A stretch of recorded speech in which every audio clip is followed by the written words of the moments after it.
Welcome back to Spilling Tea, the podcast where we unpack our thoughts, over unpack them, repack them incorrectly, and then panic when we can't close the emotional suitcase. If you're new here, welcome. You've arrived at a very special episode, and by special, I mean low stakes, high relatability, and emotionally sponsored by my favorite, caffeine. If you've been listening since the beginning, thank you so much for your support. You know that those first few episodes were a lot. They were heavy. They were deep. They were the kind of episodes where you finished listening, stared at the wall, and thought, that explains the last 5 relationships.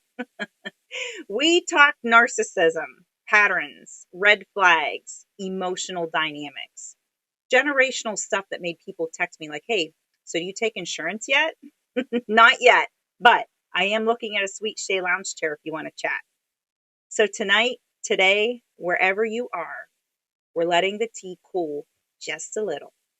Not because those conversations don't matter, they do, but because sometimes the most healing thing that you can do is stop diagnosing everything long enough to laugh at how absurd adult life has actually become.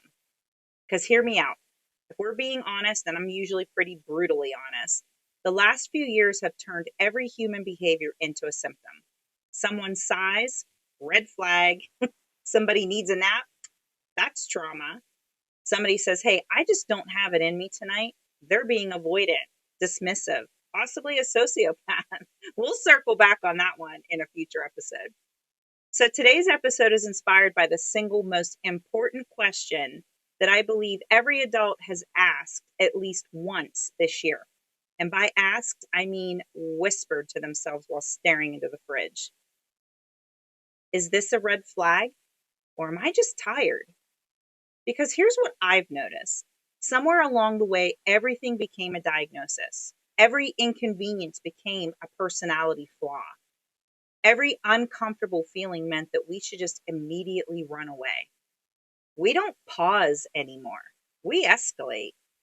Someone forgets to text back and suddenly it's block them or trust your intuition or they are your karmic lesson.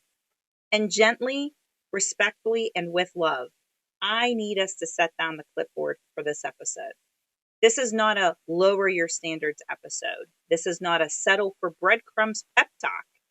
This is maybe we're human episode or our nervous systems are doing their best episode, or not everything is a sign from the universe.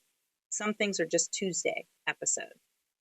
So grab your emotional support beverage, whatever that may be, drop your shoulders a little bit, unclench your jaw, yes you, and let's get into it. We live, unfortunately, in an era where one mildly inconvenient behavior sends us sprinting to the internet like 10 signs they secretly hate you and your inner child. Number 7 is going to spiritually ruin you.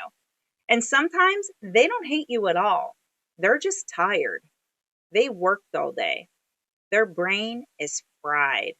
Their phone feels emotionally heavy. And the couch has claims on them. Truly, scientists need to study how the couch becomes a black hole after 7 p.m. Because once you sit down, that's it.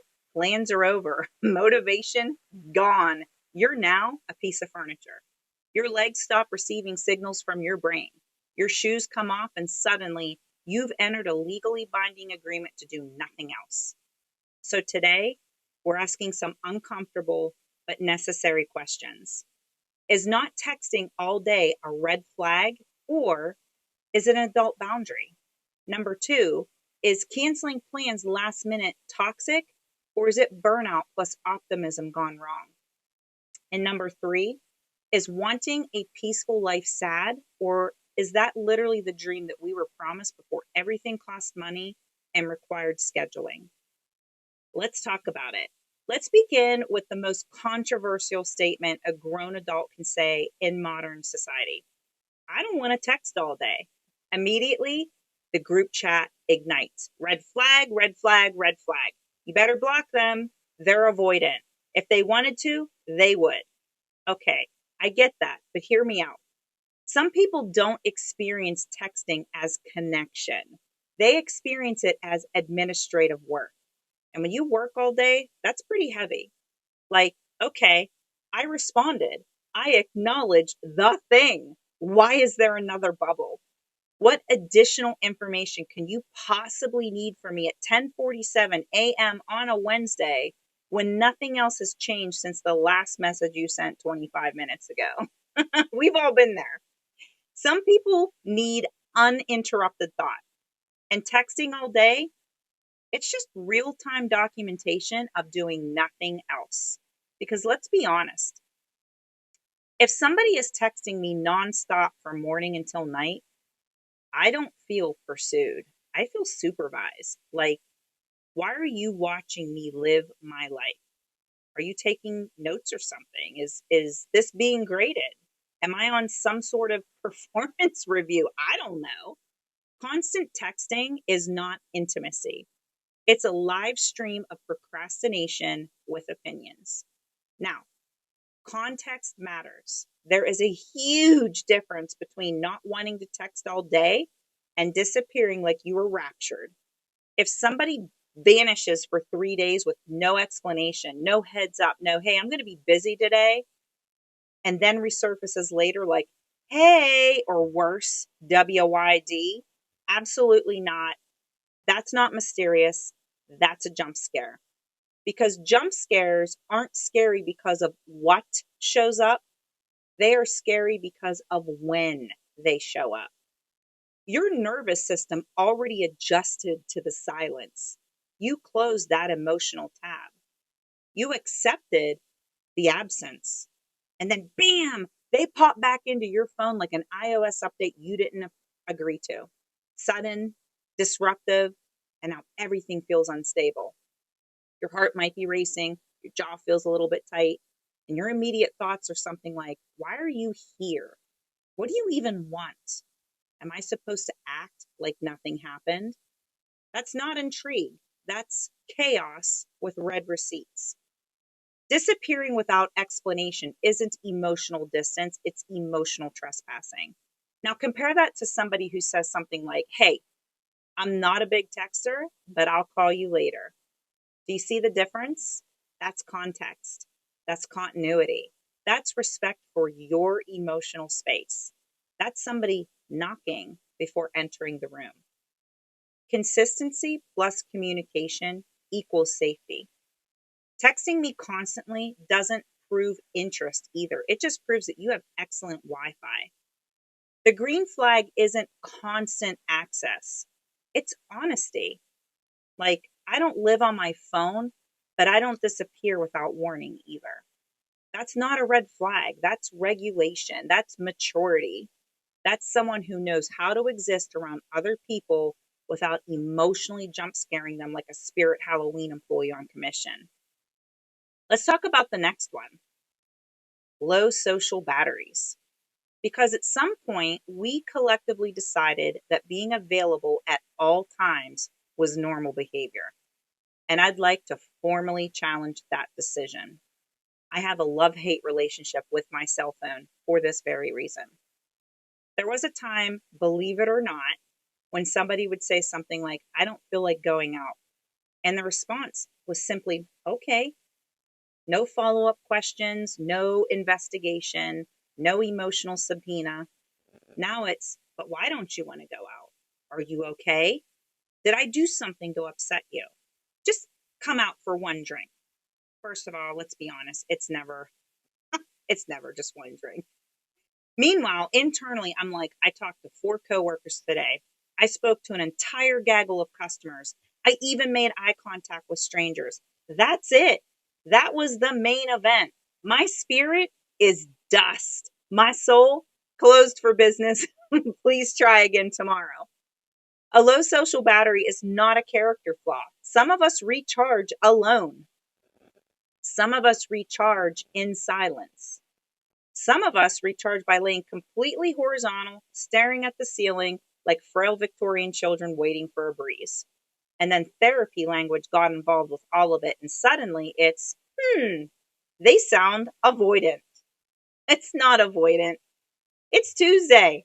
If someone can say, I love you, I just don't have the energy right now, and then actually show back up once they've recharged, that's not avoidance. That's self-management. The real red flag isn't needing rest.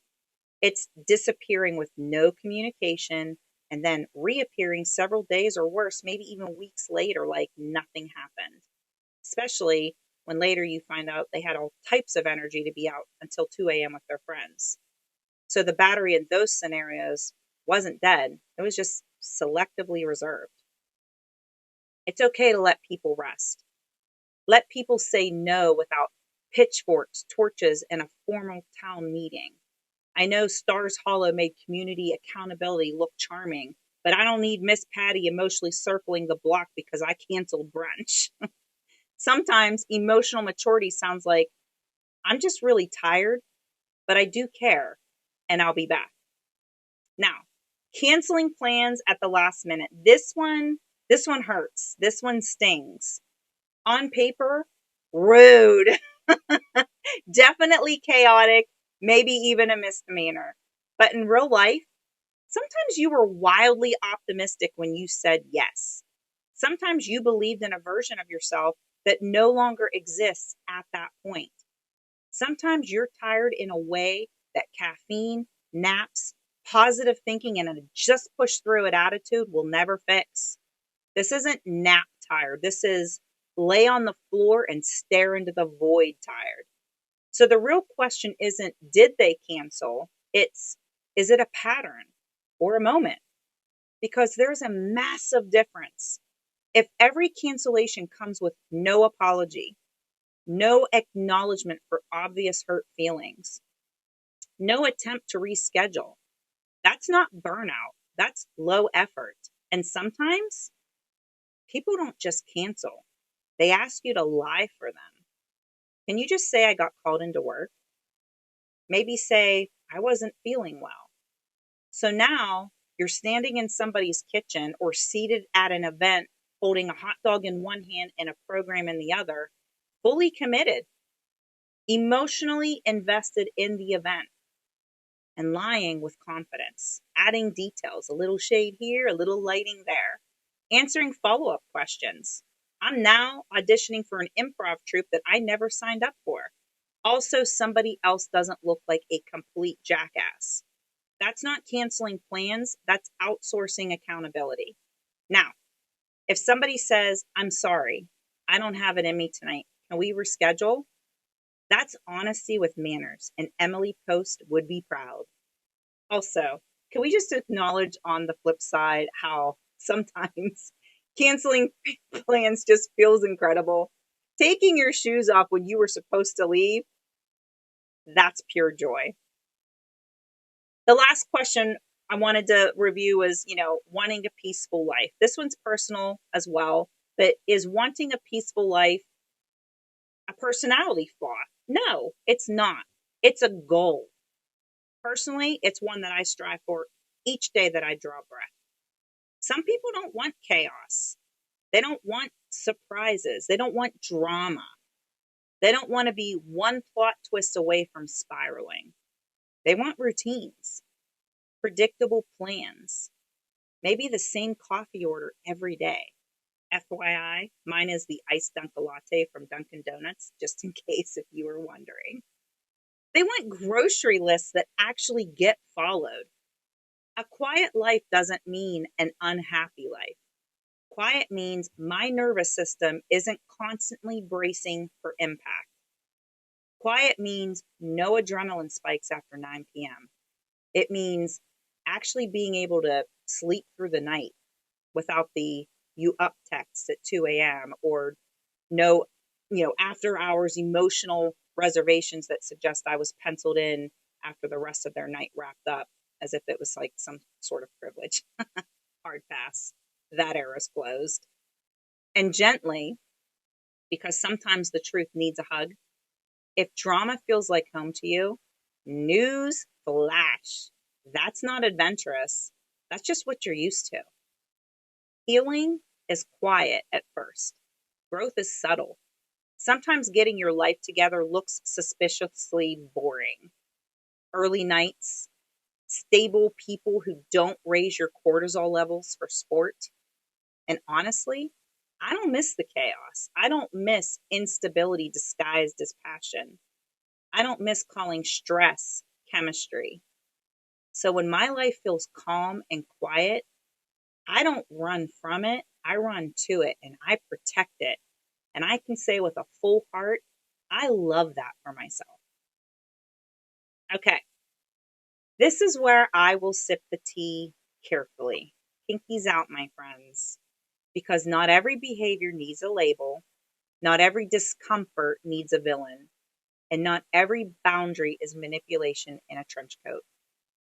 Somewhere along the way, self awareness became surveillance. We analyze everything. I'm guilty of this. We analyze tone, timing, punctuation. They used a period when I thought they should have used an exclamation point. What could that possibly mean? Sometimes that's not gaslighting. Sometimes that's just grammar. Therapy is amazing and language matters. But when everything is a red flag, nothing is. Healing should not feel like you're constantly on trial. Sometimes it's not that deep. Sometimes people are just people. So here's the takeaway. If someone communicates, shows effort, shows up for events in your life that matter to you, respects your feelings, and also needs rest, that's not a red flag. That's being an adult, a functioning one out there in the wild. And if you're tired, you're not broken. You're not avoidant. You're not emotionally unavailable. You're alive in 2026 with calendars, jobs, and nervous systems that would just like a moment to catch up. All right. Before we dive into our next two-part series on entitlement, men featured in one episode and women in the next, I want to pause and talk about our very next episode titled Everyone Docks at the Port.